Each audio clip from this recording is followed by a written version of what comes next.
Assalamualaikum warahmatullahi wabarakatuh.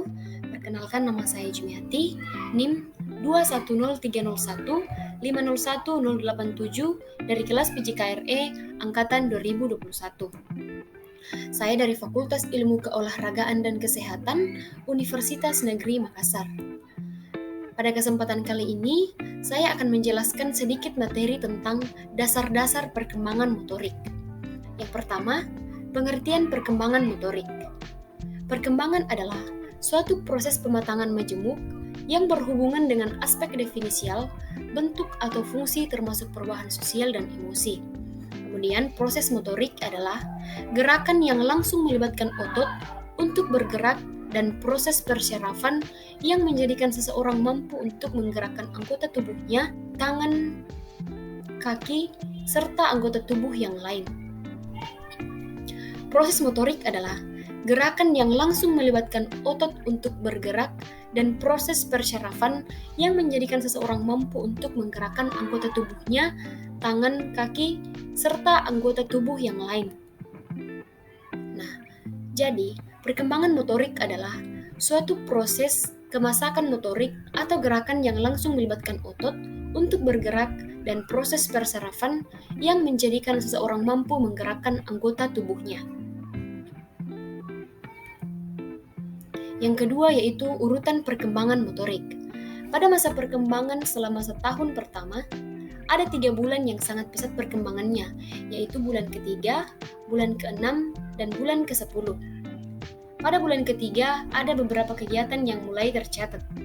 Yang pertama, waktu tidur mulai berkurang, mengamati keadaan sekitar, mengikuti setiap gerakan dengan matanya, sambil asik menyusu, bayi memandang wajah ibunya.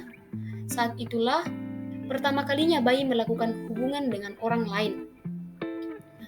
Dalam bulan ke-6, anak mulai melakukan eksperimen, mencoba melakukan perbuatan yang memberi kesempatan kepadanya untuk menemukan apa saja yang dapat dilakukannya.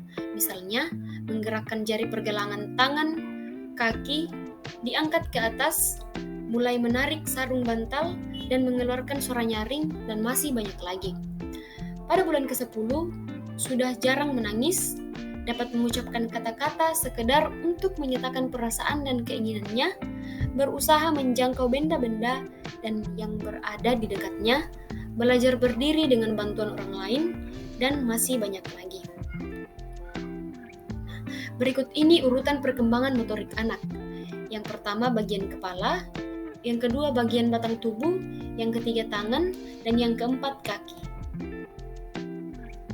3. Konsep dasar gerak. Yang pertama, kemampuan gerak dasar. Kemampuan gerak dasar merupakan kemampuan yang biasa siswa lakukan guna meningkatkan kualitas hidup. Perkembangan penguasaan gerak terjadi sejalan dengan pertumbuhan fisik pada masa awal dan pembentukan pola gerak dasar. Gerak dasar tersebut meliputi berjalan, melompat, berlari, meloncat, dan masih banyak lagi. Kemampuan gerak dasar dibagi menjadi 3 kategori, yaitu lokomotor, non-lokomotor, dan manipulatif. Nah, yang pertama lokomotor. Gerak lokomotor adalah gerakan berpindah tempat titik dalam gerakan lokomotor. Bagian tubuh tertentu bergerak atau berpindah tempat atau berpindah tempat titik. Contoh gerak lokomotor adalah berlari, melompat, memanjat, dan lain-lain.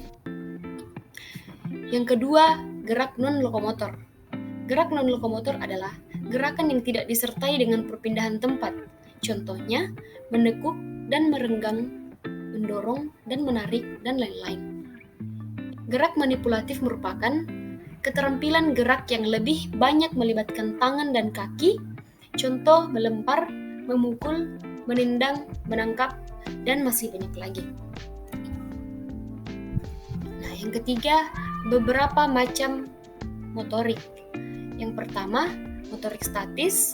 Yang kedua, motorik ketangkasan. Dan yang ketiga, motorik penguasaan. Yang pertama, motorik statis.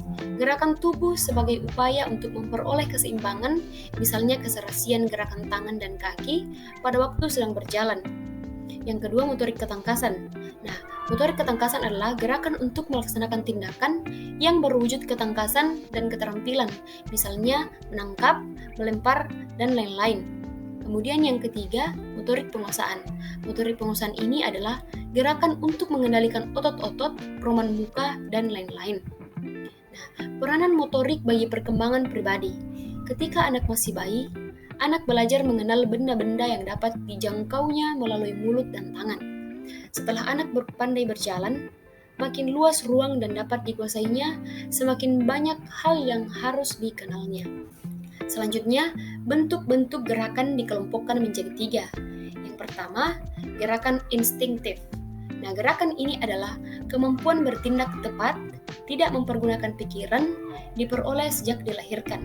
Yang kedua, gerakan refleks adalah disebabkan oleh dorongan yang datang dari luar bentuk perangsang.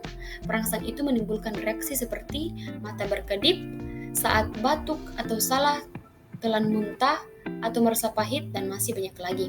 Kemudian yang ketiga adalah gerakan spontan. Nah, pada gerakan spontan, dorongan atau perangsangnya datang dari dalam diri sendiri. Mulanya dirasakan sebagai tidak bertujuan, seperti menggoyangkan kaki yang bergantung, ingin menangis, dan masih banyak lagi. Yang keempat, tahap-tahap perkembangan motorik. Yang pertama, tahap pra-keterampilan. Nah, tahap pra-keterampilan ini dibagi lagi menjadi 3, yaitu tingkatan reflektif, yaitu tingkatan refleksif. Yang pertama, tingkatan refleksif. Yang kedua, tingkatan integritas sensoris, dan yang ketiga, perkembangan pola gerakan dasar. Terus yang kedua, tahap pengembangan keterampilan. Yang ketiga, tahap keterampilan. Nah, tahap keterampilan dibagi lagi menjadi 3, yaitu penghalusan keterampilan, tahap penampilan, dan tahap kemunduran. Sekian materi yang bisa saya bawakan. Lebih dan kurangnya mohon dimaafkan. Wassalamualaikum warahmatullahi wabarakatuh. Terima kasih.